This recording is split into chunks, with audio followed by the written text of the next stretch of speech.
The year is 432 BC. We are in Athens. The morning sun rises over the jagged peak of Mount Lycabettus, casting a brilliant golden light onto the brand new, flawless marble of the Parthenon. It is the absolute zenith of the Golden Age. The city commands a naval empire that spans the entire Aegean Sea, and its democratic assembly is the most radical political experiment in human history.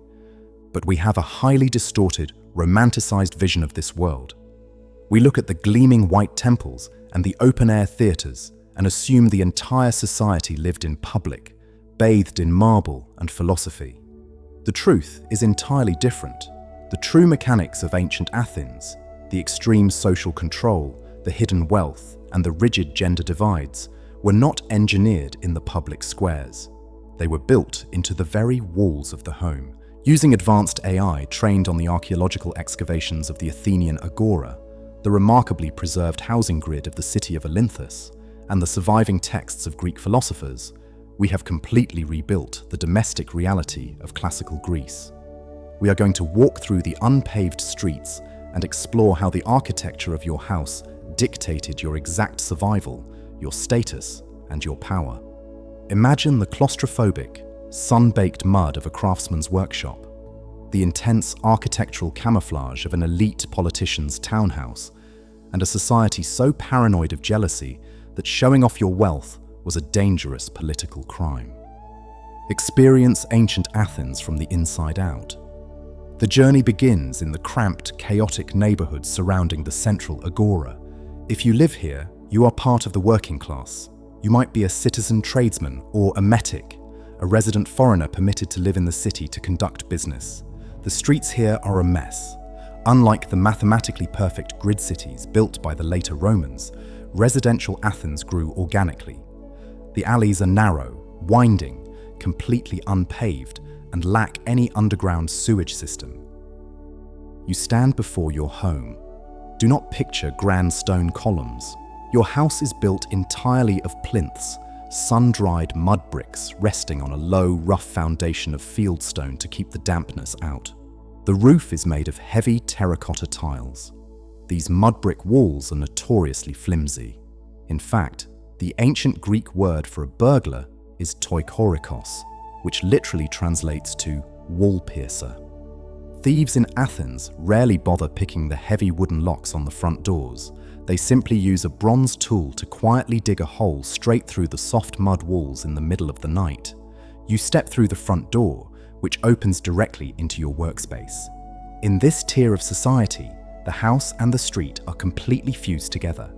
The front room is a workshop open to the dust and noise of the alley. The air is thick with the smell of hot bronze, melting beeswax, or tanning leather, depending on your trade. Customers shout negotiations from the street. Behind the workshop is a tiny, hard-packed dirt courtyard. Space is an absolute premium. This courtyard contains a small, smoking clay brazier for cooking, a few terracotta pithoi jars holding olive oil and barley, and a wooden ladder leading up to a cramped second floor where your entire family sleeps. You possess almost zero privacy. Your life is loud, highly public, and intimately tied to the grueling daily commerce of the city.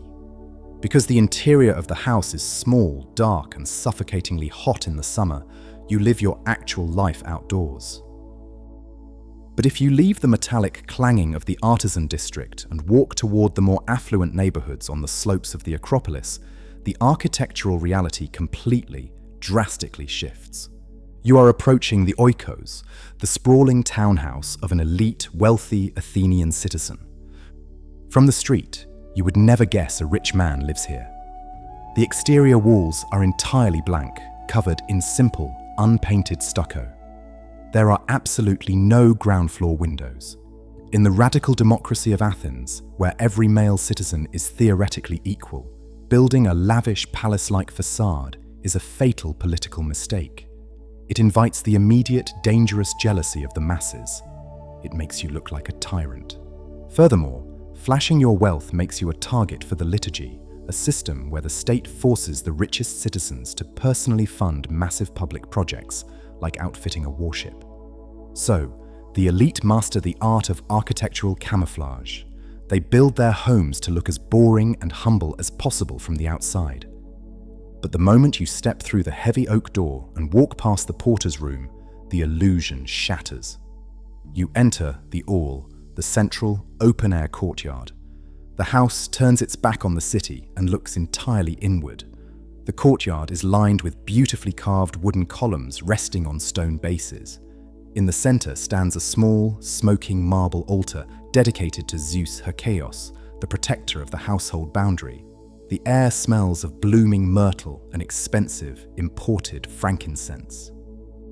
As you stand in the courtyard, you realize that the architecture is meticulously designed to enforce one of the strictest social codes in the ancient world: absolute gender segregation. If you look up, you see the second floor, its windows heavily shuttered with wooden grills. This is the gynaeceum, the women's quarters. The respectable women of the elite household spend the vast majority of their lives in these upper or deeply secluded rear rooms, completely hidden from the view of any male visitors who enter the house. Up there, the air is filled with the rhythmic, heavy clacking of the upright loom. The women manage the entire domestic economy. They oversee the slaves, spin the wool, and weave the fine garments that clothe the family. They are the unseen, highly protected engine of the estate, locked away behind the very design of the walls. But down on the ground floor, located specifically near the front entrance so guests do not have to walk through the private family spaces, is the absolute heart of male political and social power: the andron. You step into the men's dining room. The door is built slightly off-center. This is a deliberate, highly calculated architectural choice, designed specifically to allow wooden dining couches to fit perfectly around the perimeter of the walls. The floor here is not packed dirt. It is a spectacular, intricate mosaic made of thousands of natural river pebbles, depicting scenes of mythological heroes or complex geometric waves. The walls are plastered and painted in deep, rich colors. As the sun sets, this room transforms into the most important political arena in Athens. You are hosting a symposium, an exclusive, highly ritualized drinking party for the elite. The room is illuminated by tall bronze oil lamps.